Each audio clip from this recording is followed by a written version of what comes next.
Selamat pagi saudara-saudara.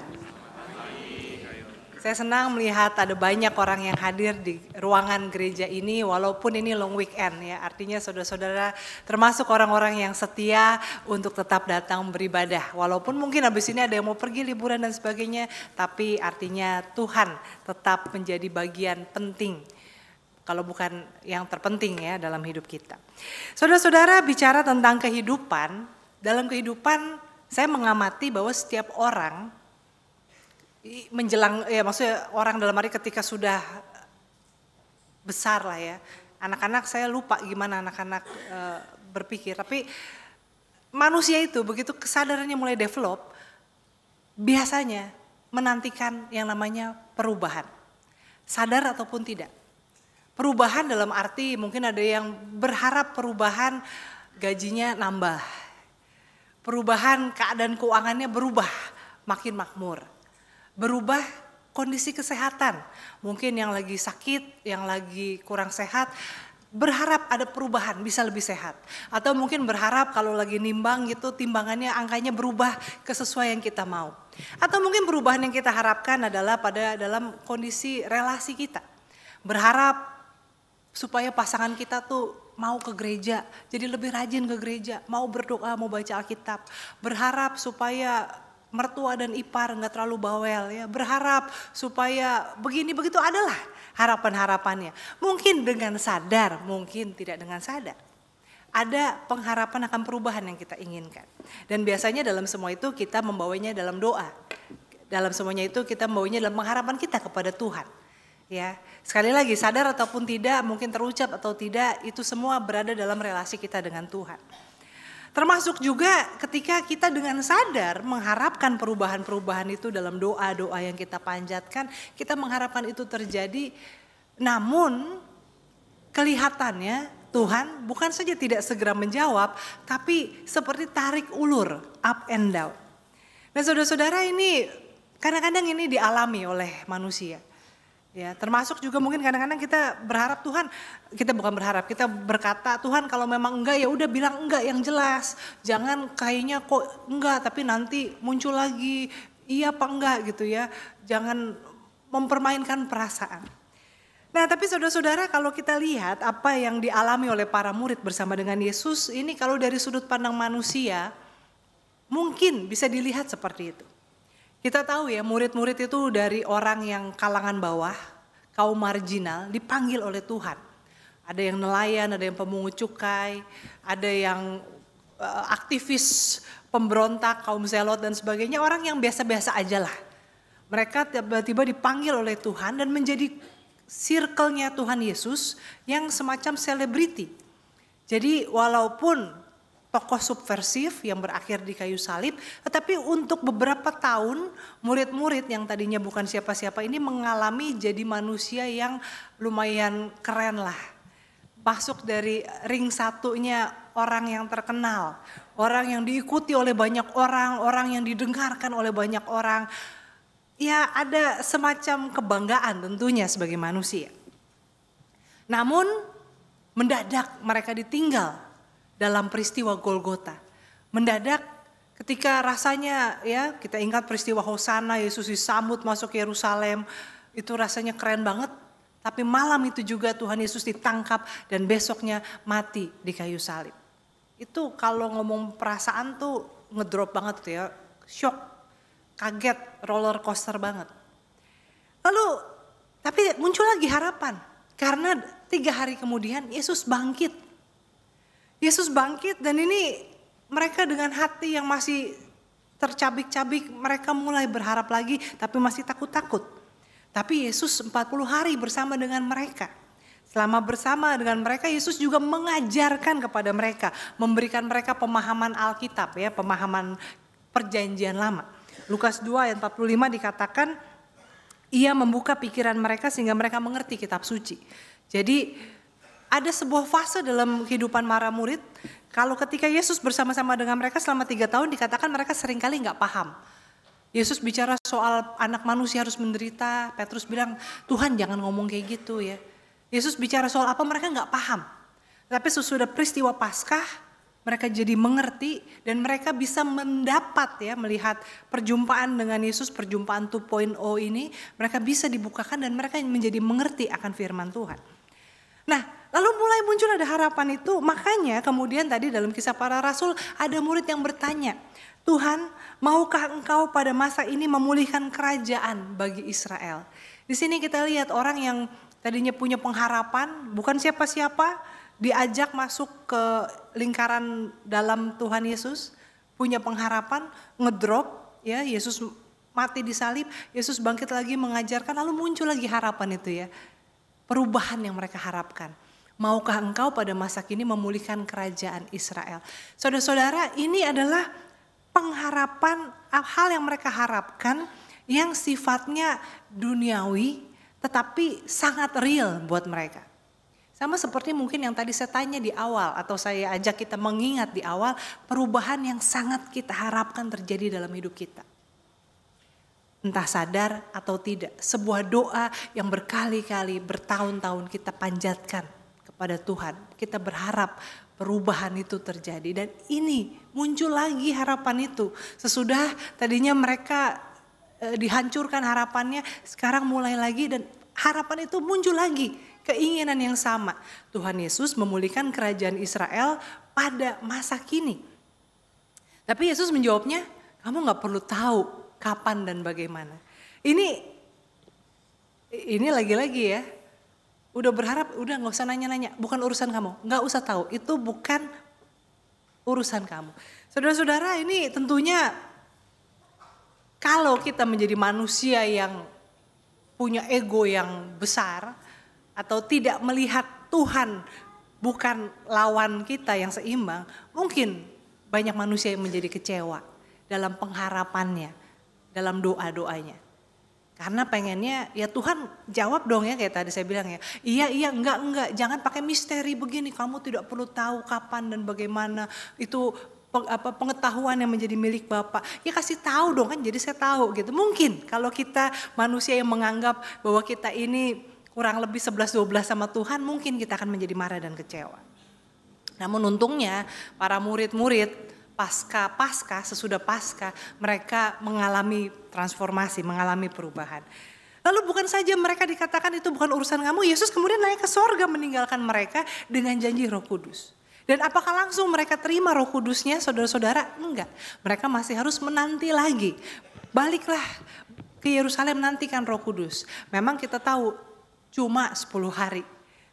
Pada hari Pentakosta mereka menerima Roh Kudus. Tetapi kalau dari perspektif POV-nya murid-murid, mereka kan gak tahu. 3 hari sama 10 hari itu bisa terasa lama ketika kita tidak tahu kapan. Ya, kalau kita misalnya tiba-tiba nih Jakarta lampu listrik mati 3 hari gitu ya. Kalau kita tahu 3 hari mungkin kita udah bisa nyiapin air lah, nyiapin ini, nyiapin itu segala macam. Tapi kalau nggak tahu tiba-tiba mati listrik, besok masih mati juga, mungkin kita sudah chaos ya, mungkin udah marah-marah dan sebagainya. Tapi kalau udah dibilangin cuma 3 hari, ya oke lah kita bisa prepare. Maka 10 hari menjelang Pentakosta itu juga kita bisa bilang cuma 10 hari, nggak lama lah gitu. Tapi untuk orang yang menanti dari hari ke hari, 10 hari itu bisa terasa sangat lama. Dan di sini kita melihat kadang-kadang cara Tuhan berproses dengan kita seperti itu. Naik dan turun. Kita diberi harapan, lalu kemudian harapannya ternyata tidak sesuai dengan yang kita harapkan. Begitu terus jatuh bangun. Tapi saudara-saudara, sebetulnya hidup kita itu tidak kembali ke titik nol. Hidup kita itu tidak kemudian jadi muter-muter ya begitu-begitu aja ya. Misalnya ada yang berharap keadaan ekonominya menjadi lebih baik. Sudah bekerja keras, lalu kemudian balik lagi. Entah mungkin bangkrut, entah mungkin ada barang yang rusak mesti diganti. Baru kekumpul duit segini, kirain bisa buat modal ekspansi usaha. Tahu-tahu ada barang yang rusak mesti diganti, balik lagi ke titik nol. Dan ini mungkin kadang-kadang kita merasa ini kenapa sih kok Tuhan kok kayak berputar-putar mempermainkan kita. Tapi saudara-saudara saya juga pernah sampaikan ya di khotbah ya, bahwa ketika hidup kita berjalan bersama dengan Tuhan, kita tuh tidak pernah berputar ke titik nol. Kita selalu berputar dalam bentuk spiral. Memang kesannya kayaknya balik lagi ke titik awal, tapi dengan pengetahuan, dengan pengalaman iman yang sudah bertambah. Saudara-saudara tahu spiral ya, per. Itu kan muter gitu. Dan saudara-saudara kita juga tahu ya, spiral itu punya daya pegas, daya lenting, daya dorong yang jauh lebih kuat. Ya. Itu walaupun saya kayak muter lagi, kesini lagi, kayaknya udah belajar kok balik lagi ke sini ya. Mungkin dalam relasi antara suami istri suka ribut, lalu udah konseling kayaknya damai sedikit. Kemudian balik lagi, ribut lagi, kebiasaan lama. Topik-topik yang lama muncul lagi diributin dan sebagainya. Ini begini-begini terus gitu ya. Tapi saudara kalau kita berjalan bersama dengan Tuhan, berproses bersama dengan Tuhan, walaupun rasanya naik turun dan berputar-putar, tapi itu sebetulnya seperti spiral. Dan dalam pengetahuan, dalam pengalaman iman, dalam kita berjalan bersama dengan Tuhan, maka spiral itu akan menjadi sebuah daya dorong, daya lenting yang kuat, yang jauh lebih kuat daripada sebuah kawat yang lurus atau sebuah kawat yang melingkar. Maka demikian juga ketika hidup kita rasanya muter-muter, rasanya begitu-begitu saja, tapi kalau kita berjalan bersama dengan Tuhan, maka tidak ada yang sia-sia. Dan Tuhan bisa memberikan kita kuasa yang luar biasa. Sama seperti kuasa yang dijanjikan kepada para murid, yaitu kuasa Roh Kudus. Ya, sebuah kuasa yang, sebuah kekayaan kemuliaan, sebuah kehebatan kuasa yang tidak terkatakan. Sesuatu yang tidak dapat kita upayakan kalau hanya bergantung pada kekuatan kita sendiri. Saudara-saudara, maka dalam masa proses ini yang dilakukan oleh para murid adalah mereka kemudian bersekutu. Ketika kita dalam proses pembentukan Tuhan, dalam penantian yang mungkin hanya 10 hari, tapi kita gak dikasih tahu 10 hari sehingga kita harus menanti sehari demi sehari, setahun demi setahun dalam perasaan yang tidak pasti. Maka mari kita belajar seperti apa yang dilakukan oleh para murid.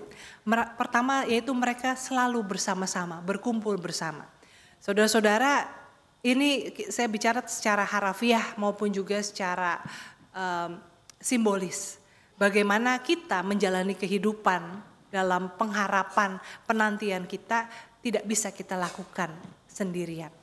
Kita perlu komunitas. Kita perlu persekutuan orang-orang yang sehati, sepikir, yang bisa saling mengingatkan dan menguatkan kita.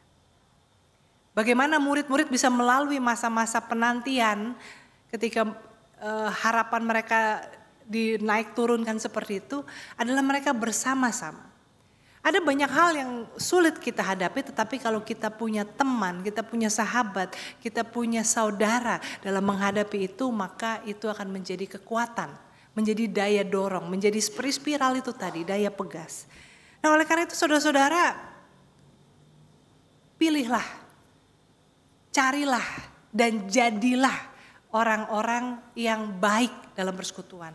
Orang-orang yang sehat, orang-orang yang tidak menghakimi tetapi memahami. Orang-orang yang tidak menyimpan kesalahan tetapi yang mengajak orang untuk berubah dari kesalahannya. Orang-orang yang berpikir baik tentang sesamanya. Carilah komunitas yang demikian dan jadilah orang yang demikian. Kadang-kadang kita itu suka berkata, orang gereja isinya orang-orang yang munafik semua. Sukanya jahat juga, begini, begitu dan sebagainya. Saudara-saudara jangan lupa kita pun adalah orang gereja itu. Kalau kita melihat diri kita sebagai murid Kristus.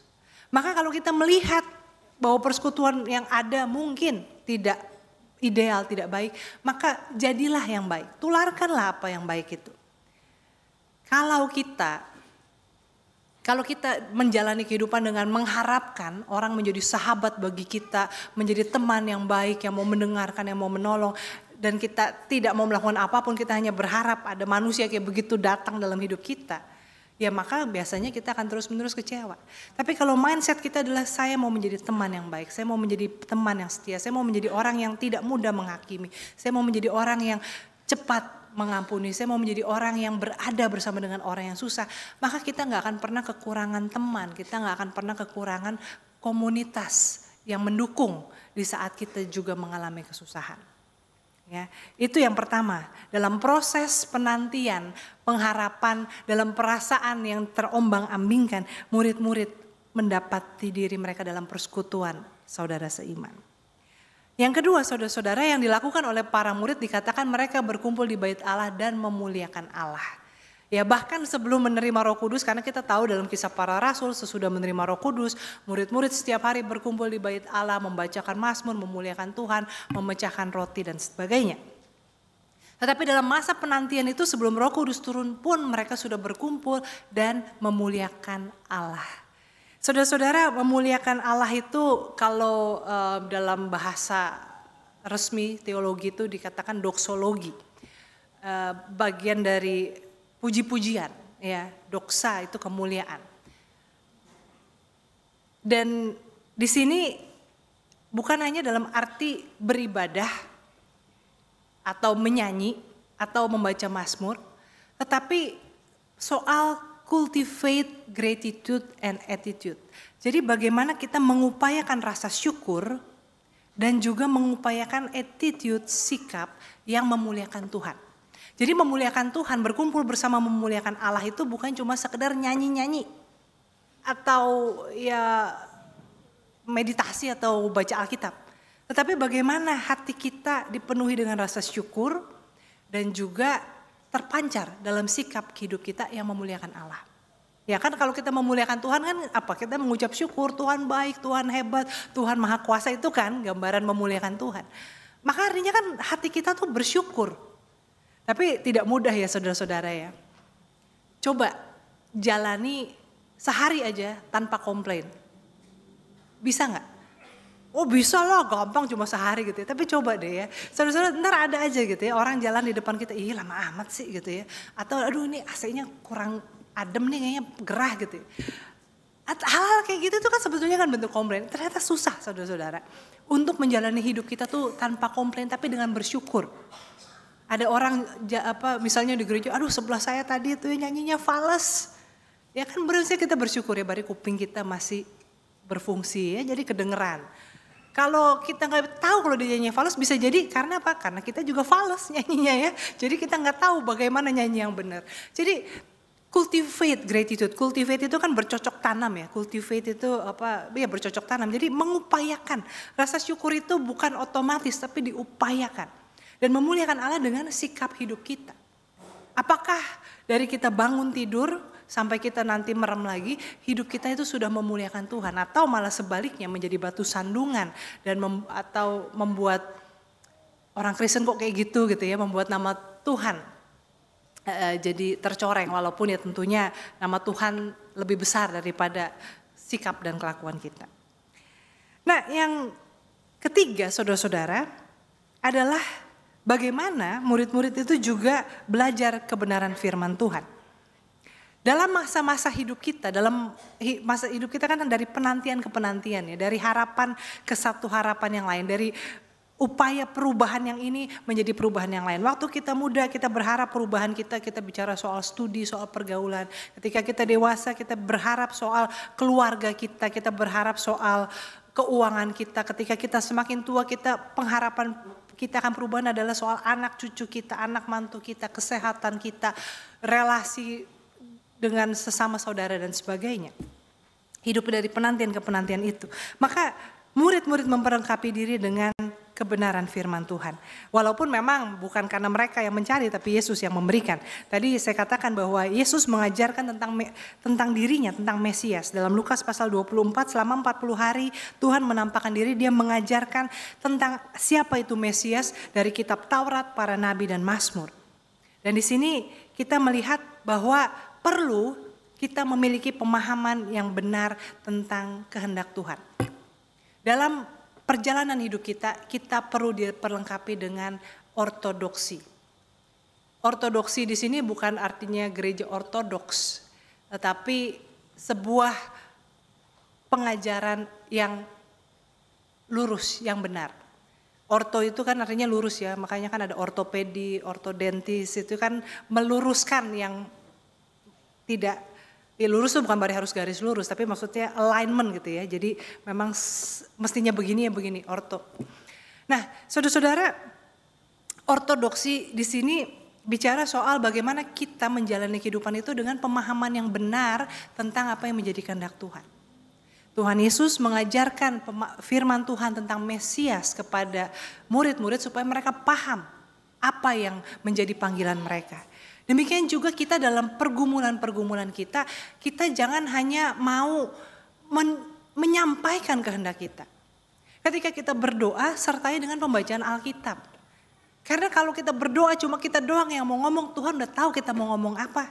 Kita diam pun Tuhan tahu isi hati kita. Kita bohong pun menutup-nutupi dengan kata-kata yang manis, Tuhan tahu apa yang benar-benar ada dalam hati dan pikiran kita. Maka dalam doa penting adalah untuk juga membaca firman Tuhan. Sehingga kita tahu apa yang menjadi kehendak Tuhan. Yang sinkron dengan apa yang menjadi pergumulan-pergumulan kita. Ortodoksi. Yang kedua saudara-saudara, sebentar ya saya minum dulu, haus soalnya.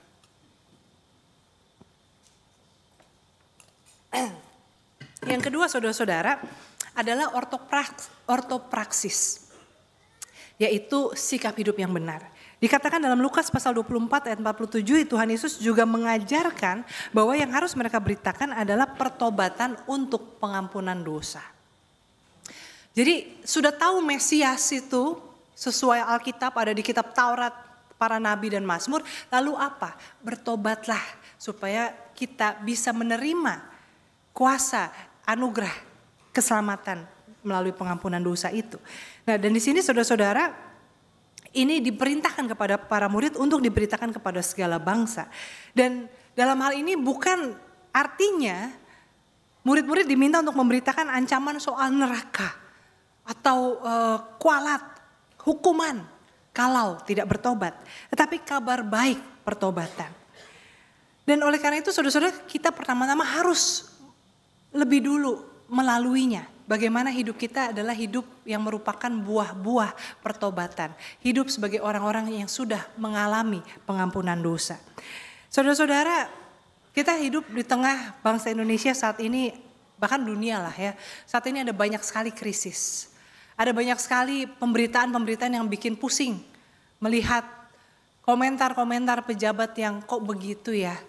Dan juga membaca rencana-rencana pemerintahan yang ini nggak bahaya tah kalau kayak begini gitu ya. Lalu bagaimana dengan nasib masa depan bangsa kita, atau mungkin kita nggak mikirin bangsa kita, bagaimana dengan masa depan saya. Saudara-saudara, dan kalau kita hanya mengecam dan mengutuk, bukankah kita adalah bagian dari bangsa ini? Kalau kita mendoakan yang buruk-buruk, bukankah kita juga adalah bagian dari bangsa ini? Kalau kita menyadari bahwa bangsa ini atau pemimpin-pemimpin kita membutuhkan kesadaran, pertobatan, hati untuk rakyat, menggunakan jabatan dan kemampuan mereka untuk membawa bangsa ini ke arah keadilan, kemakmuran, kesejahteraan, maka itu juga menjadi tugas panggilan kita, dimulai dari kita. Apakah kita menjadi warga negara yang melakukan tugas kita dengan baik? Kita suka melanggar aturan lalu lintas enggak? Kita suka membayar suap dan sogok enggak? Kita melakukan korupsi besar atau kecil enggak? Baik korupsi waktu maupun korupsi uang. Bagaimana cara hidup kita sendiri? Kalau kita mau berbicara tentang karunia pertobatan, kita mulai dari diri kita, dan itu adalah tugas kita sebagai orang-orang percaya. Dan saudara-saudara, bukankah hidup kita saling terhubung satu dengan yang lain? Kita nggak bisa hanya berharap ada perubahan dalam hidup kita, peduli amat yang lain. Pokoknya saya mau sehat, saya mau kaya, saya mau bahagia gitu ya. Yang lain ya udahlah, doa masing-masing. Tapi saudara-saudara, ketika kita berdoa supaya kita bisa hidup sehat, maka kita juga berdoa untuk udara, kualitas udara yang baik. Pengelolaan sampah yang bertanggung jawab. Berhenti pencemaran lingkungan, penggundulan hutan, pembakaran sampah dan sebagainya. Karena kita nggak mungkin sehat ketika dunia di sekitar kita tercemar. Ketika kita berharap supaya keadaan keuangan kita membaik, maka kita juga perlu berdoa untuk pemulihan keadaan ekonomi bangsa Indonesia. Perlu untuk bicara soal keadilan, bagaimana bangsa-bangsa lain, investor asing bisa percaya ke bangsa Indonesia. Bisa mau tanam modal di sini. Kalau pemerintahnya terus korupsi dan kita ikut mendukung korupsi itu dengan memberi sogok dan suap, dengan tutup mata, dengan tidak peduli, maka ya bagaimana bisa pulih? Bukankah kalau bangsa kita pulih, kita pun juga akan ikut pulih? Demikian juga kalau kita bicara soal pemulihan relasi mungkin dalam rumah tangga kita, tapi kita berharap supaya pasangan kita itu sudah berhenti putus hubungan dengan keluarga besarnya. Bagaimana kita bisa berharap pada damai sejahtera ketika orang-orang di dalamnya tidak sepenuhnya dalam damai, dalam keadaan hati yang baik. Maka kita gak bisa hanya memikirkan diri kita sendiri. Kita perlu berpikir untuk semua. Sama seperti murid-murid diutus kepada bangsa-bangsa. Demikian juga kita diutus untuk berdoa, mengupayakan keadilan kebenaran bagi sebanyak mungkin orang. Bukan hanya berpusat pada diri sendiri. Dan saudara-saudara, dalam penantian kita bukan penantian yang pasif hanya berdoa. Tapi tadi ya, bagaimana kita punya komunitas yang sehat, yang membangun. Bagaimana kita memuliakan Allah dalam gratitude dan attitude kita. Bagaimana kita menambah ortodoksi pengetahuan, pengenalan akan firman Tuhan. Dan juga hidup dalam ortopraksis, praktek yang lurus. Ya, bagaimana kita menunjukkan pertobatan bukan hanya untuk kita tetapi juga di tengah bangsa. Dan percayalah saudara-saudara, kita tidak sendirian.